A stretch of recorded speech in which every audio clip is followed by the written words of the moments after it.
Good evening, and welcome to the Crypto Overnighter. I'm Nikodemus, and I will be your host as we take a look at the latest cryptocurrency news and analysis.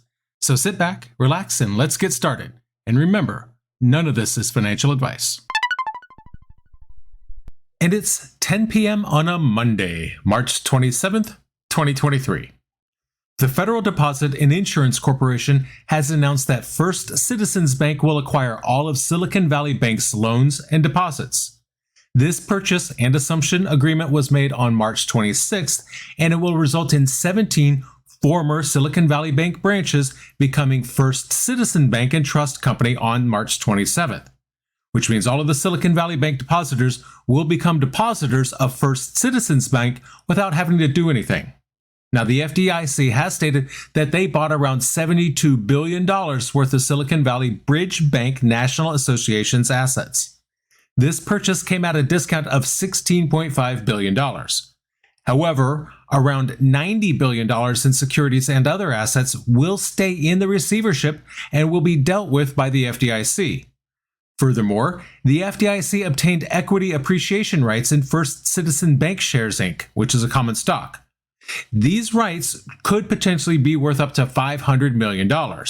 As of March 10th, the North Carolina-based First Citizens Bank had $167 billion in total assets and $119 billion in deposits. They are currently the 30th largest commercial bank in the United States. Unfortunately, Silicon Valley Bank experienced a severe liquidity crisis that led to a bank run. This caused it to collapse on the very same day. The FDIC was appointed as the receiver of the failed bank and then tried to auction it off. Now, 2 auctions were held for Silicon Valley Bank's assets. The first was for its traditional deposits unit, and the second was for its private bank. Now, the private bank served high net worth individuals and was located within the retail operations. It was reported that a large number of companies had either planned or submitted bids to buy Silicon Valley. According to Bloomberg, First Citizens Bank had started planning to bid for Silicon Valley Bank as early as March 18th. And then, just 3 days later, they were reported to have submitted a bid for all of Silicon Valley Bank. However, when asked about market rumors or speculation, a spokesperson for First Citizens declined to comment. Valley National Bancorp is another regional bank, and they are believed to have submitted a bid for Silicon Valley Bank. Reuters reported on March 24th that Citizens Financial Group, a third U.S. regional bank, was getting ready to bid for Silicon Valley Bank's private banking unit. Officials with reason to know say that the Group of 7 will strengthen global crypto regulation, and that they're doing so to promote transparency in business and to safeguard consumers. They are expected to hasten discussions on regulating crypto before a mid-May meeting of financial ministers and central bankers. The G7 summit will be held in Hiroshima and will be hosted by Japan's Prime Minister Fumio Kishida. The leaders are expected to commit to stricter crypto policies. Now, Japan already has some of the toughest regulations for crypto. And also, customers of FTX Japan were among the first to receive refunds after the exchange's collapse. I think there's a connection. Now, regulators worldwide have been collaborating to establish global crypto regulations. The Financial Stability Board proposed recommendations for rules last October. The risks associated with crypto were also addressed in talks among the G20 major economies last month. A synthesis paper on global crypto regulations is set to be presented during India's G20 presidency, which will conclude in September. Regulators have increased their focus on crypto since the collapse of FTX last year.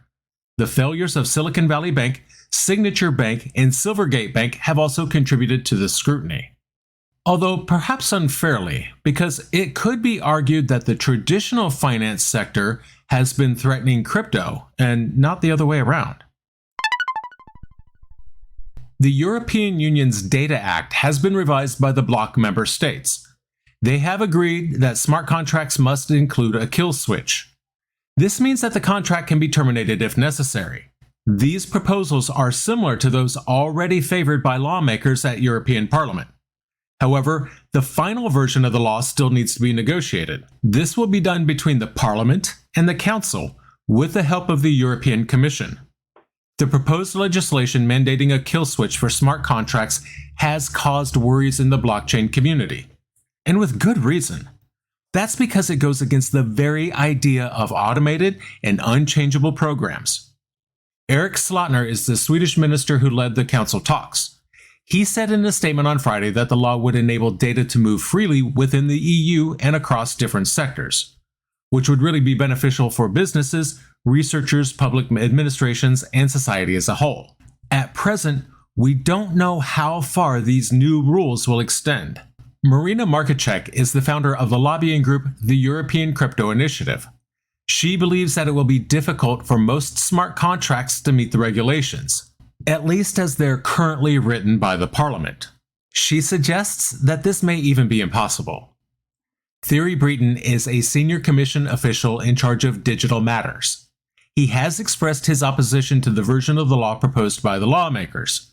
That's because he believes it would limit the ability to establish standards for smart contracts. As we've been covering of late, Do Kwon was arrested in Montenegro for using fake documents while boarding a plane. This has led South Korean authorities to intensify their efforts to arrest Daniel Shin. Shin is the other co-founder of Terra. Since November of 2022, South Korean authorities have suspected that several of Terra's colleagues have been assisting Do Kwon. They're alleged to have been promoting unstable and uncertain investment opportunities with Luna and UST tokens. A recent report by Bloomberg suggests that South Korean prosecutors are making a fresh attempt at arresting Shin. This was after Kwon's arrest on March 23rd. That said, no official announcement has been made public. The authorities have previously accused Shin of taking in around $105 million from the illegal sales of Luna tokens before Terra collapsed. However, Shin has denied any involvement with Terra since January of 2020, as shown on his LinkedIn profile. 3 investors and 4 engineers, along with Shin, were sought for arrest warrants. The charges against the co-founder include fraud, breach of duty, violation of capital markets law, and illegal fundraising. Kwon was caught using fake travel documents and detained for 72 hours in Montenegro. The Montenegrin court granted a 30-day extension of Kwon's detention at the request of the authorities. One of Kwon's legal representatives is planning to appeal the court's decision and to seek a reduction in the detention time. They claim that there was no intention to use fake documents. I'm sure the documents just jumped into his hand. The court considered Kwon a foreign national whose identity was not clearly identified. Crypto firms preparing to apply for new licenses for crypto exchanges in Hong Kong have received support from an unlikely source: Chinese state-owned banks. These banks, such as the Bank of China, Bank of Communications Company, and Shanghai Pudong Development Bank, have reportedly been offering banking services or made inquiries with crypto firms in Hong Kong. Julia Peng is the head of banking relations at Hong Kong's OSL. She said that her company welcomes the interest shown by Chinese banks in the regulated crypto industry. She believes that this is a positive development for the industry and the broader ecosystem, as it shows traditional financial institutions have an increasingly mature understanding of the crypto sector. In October of 2022, the Hong Kong government proposed the introduction of a bill to regulate cryptocurrency. And on February 20th, the Securities and Futures Commission of Hong Kong released a proposal for a regime to regulate cryptocurrency exchanges. This is expected to take effect in June. Now, according to a report on February 20th, representatives from the China Liaison Office have also been attending cryptocurrency gatherings in Hong Kong. Cybersecurity firm Kaspersky found hackers have stolen at least some part of the crypto holdings of around 1/3 of all US crypto investors. So about 1/3 of us have been stolen from or scammed in some way. To carry out these attacks, cybercriminals often trick their victims by enticing them to visit a fake website or encouraging them to invest in a shady platform. In a survey of 2,000 American adults, Kaspersky found that approximately 30% of those who had invested in cryptocurrency experienced theft to some degree or another. On average, the stolen assets were valued at almost $100,000 with 15% of the participants reporting losses up to $1 million. Cybercriminals tend to target victims through counterfeit websites or fraudulent investment platforms. They particularly target those between the ages of 18 and 24. Those were the most common victims. Only 8% of those over the age of 55 reported experiencing theft. Now, that doesn't necessarily mean that because people are older, they're wiser. That's because older people have not adopted cryptocurrency to the same extent as the younger generations. Out of the surveyed participants, 36% of those aged 25 to 44 reported owning some form of cryptocurrency, while only 10% of those aged 55 and above held any digital assets. Mark Rivero is a senior security researcher at Kaspersky's Global Research and Analysis team. He said that the absence of comprehensive regulations has led to a surge in cryptocurrency scams. He suggests that individuals exercise extreme caution when investing in the asset class, and people should secure their funds with complex passwords. Rivero advises that users should stay vigilant for phishing scams and fraudulent websites.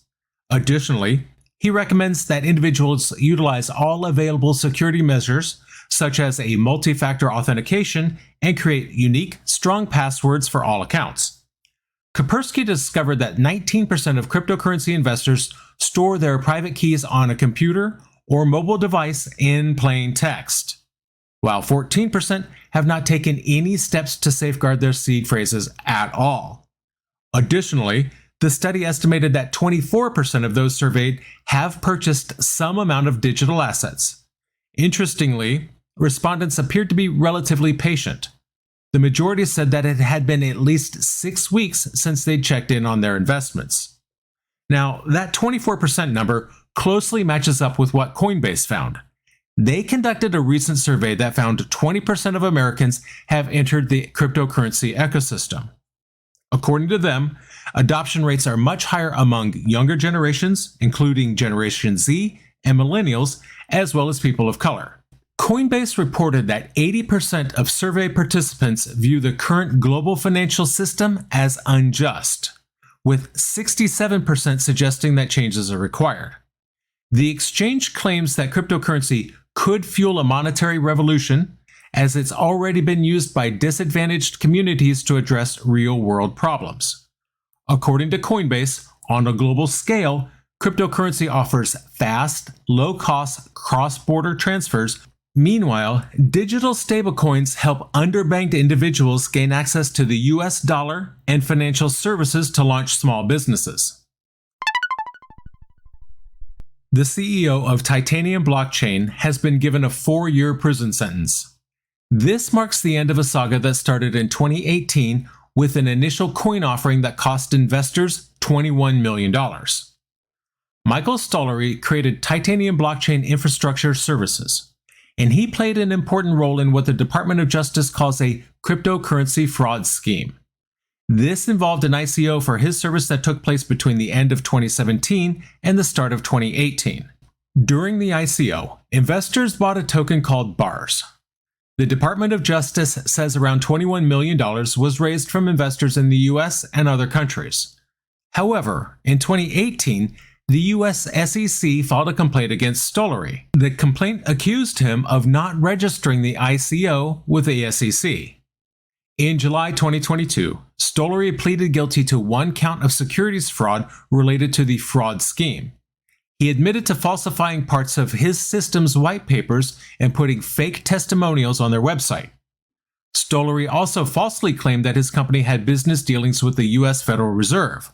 Now, all of these actions misled investors by making TBIS seem much more legitimate and profitable than it actually was. Stollery acknowledged that he mixed the funds of ICO investors with his own money. Seems like the thing that's kind of going around. He used some of this money to pay for unrelated expenses, like credit card bills and bills for his condo in Hawaii. Now, Stollery could have been sentenced up to 20 years in prison.